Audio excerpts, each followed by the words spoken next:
Hello everyone, स्वागत है आप सभी का इस वीडियो में। इस वीडियो में हम देखेंगे यूपी बोर्ड एग्जाम 2023 के लिए वेरी इंपॉर्टेंट टॉपिक, जो कि क्लास 10th के स्टूडेंट के लिए मोस्ट इंपॉर्टेंट वीडियो होने वाला है। सो स्टूडेंट वीडियो को अंत तक देखें, आपके सारे डाउट्स क्लियर हो जाएंगे। सारे स्टूडेंट को डाउट रहता है कि हम हिंदी में अच्छे स्कोर कैसे कर पाएँ। सो स्टूडेंट इसी टॉपिक पर वीडियो होने वाली है। तो स्टूडेंट इस वीडियो में हम देखेंगे हिंदी में 90+ नंबर कैसे पाएँ, आपको उसके लिए क्या क्या करना पड़ेगा और क्या क्या पढ़ना पड़ेगा, कहाँ से क्या क्या आएगा, डाउट्स आपके इस वीडियो में सॉल्व हो जाएंगे। सो स्टूडेंट हिंदी में क्या क्या पढ़ें, क्या क्या आएगा, कहाँ से आएगा, सारे डाउट्स स्टूडेंट के होते हैं। तो इस वीडियो में हम यही सारे देखने वाले हैं। सो स्टूडेंट वीडियो को लास्ट तक देखिएगा, आपके जितने भी सारे डाउट्स हैं सारे डाउट्स आपको क्लियर हो जाएंगे। तो बोर्ड एग्जाम में जो पहला क्वेश्चन बनता है महत्वपूर्ण रचनाएं एवं उनके कवि और लेखक से। यानी कि पहला जो भी क्वेश्चन बनता है वह लेखक और रचनाएं से बनता है। स्क्रीन पे देख सकते हैं कि यह प्रीवियस ईयर का क्वेश्चन पेपर है 2022 का, और इसमें देख सकते हैं कि किस प्रकार से क्वेश्चन बने हुए हैं। यदि आप यूपी बोर्ड एग्जाम 2022 हिंदी का क्वेश्चन पेपर देखना चाहते हैं तो डिस्क्रिप्शन में लिंक है, जहां से जाके आप 2022 हिंदी का क्वेश्चन पेपर देख सकते हैं। और जो स्टूडेंट पहला क्वेश्चन बनता है यानी महत्वपूर्ण रचनाएं एवं उनके कवि और लेखक से, तो इसमें 5 क्वेश्चन दिए होते हैं, यानी बहुविकल्पी होता है और यह 5 नंबर का होता है। और स्टूडेंट यहाँ पे दूसरा क्वेश्चन बनता है द्विवेदी युग, छायावाद युग, प्रयोगवाद एवं रीतिकाल की दो विशेषताएं व भक्ति धारा के कवियों के नाम। यानी कि या तो पूछ देगा छायावाद युग, प्रगतिवाद युग की दो विशेषताएं बताइए, जो कि 2 नंबर के 2 क्वेश्चन बनते हैं इससे। या तो फिर आपको पूछ सकता है भक्ति धारा के कवियों के नाम के ऊपर देख सकते हैं कि यह क्वेश्चन पूछा हुआ है।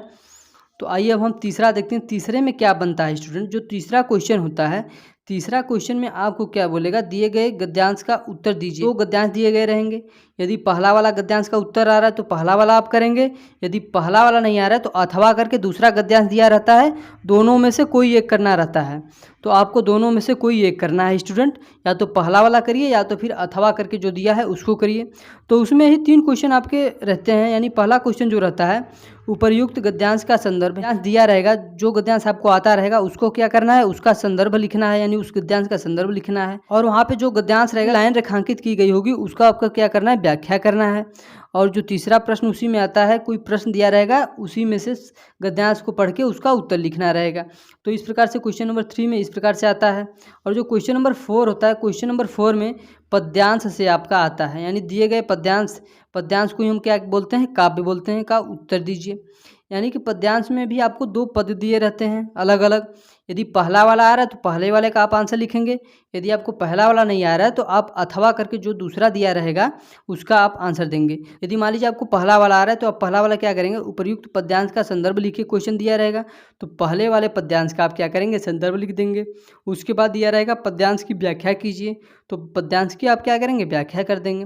फिर क्या दिया रहेगा, पद्यांश का काव्य सौंदर्य स्टूडेंट यदि आपको हिंदी का प्रीवियस ईयर का क्वेश्चन पेपर चाहिए तो नीचे वीडियो डिस्क्रिप्शन में लिंक है, जहां से जाके आप क्वेश्चन पेपर देख सकते हैं। अब हम देखेंगे स्टूडेंट क्वेश्चन नंबर 5 में आपको क्या दिया रहेगा, क ख करके। क में आपको क्या लिखा रहेगा, दिए गए लेखक में से किसी एक लेखक का जीवन परिचय लिखिए।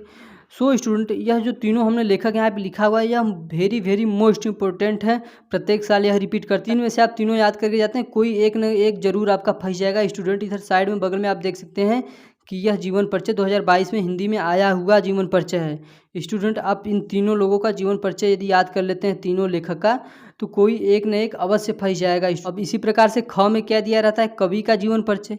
कवि के जीवन परिचय में आप तुलसीदास, कबीरदास, सुमित्रानंद पंत जी का यदि आप याद कर लेते हैं, तीनों में से किसी एक का जरूर फंस जाएगा स्टूडेंट। कबीरदास, सुमित्रानंद पंत, तुलसीदास प्रत्येक साल रिपीट करते हैं स्टूडेंट। अब क्वेश्चन नंबर 6 में स्टूडेंट क्या दिया रहता है, क्वेश्चन नंबर 6 में दिया रहता है संस्कृत गद्यांश का संदर्भ सहित हिंदी में अनुवाद कीजिए। आपको कुछ गद्यांश दे दिया रहेगा और उसको क्या बोल देगा, इसका संदर्भ करना है और इसका अनुवाद करना है। जो कि संदर्भ करेंगे तो 1 नंबर मिलेगा और अनुवाद करेंगे तो आपको 3 नंबर इजीली मिल जाएगा। यदि आपको यह नहीं आ रहा है तो अथवा करके उसमें दिया रहता है पद्यांश का संदर्भ हो हिंदी अनुवाद कीजिए। यानी संस्कृत में आपको दिया रहेगा पद्यांश, यानी कि जिसे बोलते हैं काव्य, वह दिया रहेगा, उसका आपको क्या करना है, संदर्भ करना है और हिंदी में अनुवाद करना है। क्वेश्चन नंबर 7वां देखते हैं। क्वेश्चन नंबर 7 में क्या है, संस्कृत का एक श्लोक। जो श्लोक क्वेश्चन पेपर में नहीं आया है वह आपको श्लोक लिखना है स्टूडेंट। मैं बता दूं कि यदि आप 2 श्लोक याद कर लेते हैं तो यदि एक श्लोक क्वेश्चन पेपर में आ भी जाता है तो दूसरा श्लोक आप लिख सकते हैं एग्जाम में। और जो फिर इसमें दूसरा वाला दिया रहेगा संस्कृत का प्रश्नोत्तर, यानी कि कुछ प्रश्न दिए रहेंगे और जिसे आपके संस्कृत में उत्तर देना रहता है स्टूडेंट। अब हम देखेंगे क्वेश्चन नंबर 8। क्वेश्चन नंबर 8 में क ख ग करके इस प्रकार से दिया रहता है कि हास्य अथवा करुण रस की परिभाषा उदाहरण सहित लिखिए। सो स्टूडेंट, दो में से आपको सिर्फ एक ही लिखना है, या तो हास्य रस का परिभाषा लिखिए या तो करुण रस का परिभाषा और उदाहरण सहित लिखिए। तो यह भी 2 नंबर का आपको इजीली मिल जाएगा। दो में से यदि आप दोनों को याद किए रहते हैं, कोई एक न एक अवश्य ही फंस जाएगा, आप इजीली कर सकते हैं। और ख में दिया रहता है उपमा अथवा उत्प्रेक्षा अलंकार की परिभाषा व उदाहरण लिखिए। यहाँ पे कुछ स्टूडेंट बदल भी सकता है, जैसे 2-3 हमारे अलंकार होते हैं, तो मैक्सिमम यदि आप 3 याद कर लेते हैं, कोई एक न एक अवश्य ही फंस जाएगा स्टूडेंट, क्योंकि 2 दिया रहता है, 2 में से आपको एक ही करना है, क्योंकि यहाँ पे अथवा लगा हुआ है बीच में। इसी प्रकार से दोहा अथवा रोला छंद का लक्षण व उदाहरण लिखिए। तो स्टूडेंट दोहा अथवा रोला अथवा सोरठा 3 यदि आप याद कर लेते हैं, तो कोई एक न एक अवश्य ही फंस जाएगा स्टूडेंट, क्योंकि 3 ही आते ही हैं। जैसे दोहा आपका आता है, रोला और सोरठा आता है, जिसमें से आपको सिर्फ एक लिखना है। जैसे कि यहाँ पे 2 दिया रहेगा और उसमें से एक लिखना है, क्योंकि यहाँ पे अथवा लगा है। सो स्टूडेंट, अब हम देखते हैं आगे क्वेश्चन नंबर 9। क्वेश्चन नंबर 9 में क्या दिया रहता है? क, ख, ग, घ, अंग, यानी कि आपको 5 क्वेश्चन नंबर 9 में दिए रहते हैं स्टूडेंट। और इसमें क्या दिया रहता है? आपको कुछ 5 उपसर्ग दिए रहेंगे और उसमें से 2 या 3 आपको करने रहेंगे। तो उपसर्गों के मेल से शब्द बनाने में 4-5 आगे का वर्ड दिया रहेगा, आपको उसके मेल से शब्द बनाना है। 2-3 बनाना है, 5 आपको दिया रहता है और उसमें से 2 आपको बनाना रहता है। इसी प्रकार से ख प्रत्ययों का प्रयोग करके शब्द बनाइए, यानी प्रत्यय पीछे का दे दिया रहेगा और उसके आगे शब्द लगा के आपको क्या करना है? शब्द बनाना है। और ग में समास विग्रह व समास का नाम, यानी कि आपको कुछ वर्ड दिए रहेंगे, उसका समास विग्रह करना है और समास का नाम भी लिखना है। और घ में तत्सम रूप लिखना है, यानी आपको शब्द लिखे रहेंगे वहाँ पे और बोल देगा कि इसका तत्सम रूप लिखिए, तो आपको तत्सम रूप लिखना है।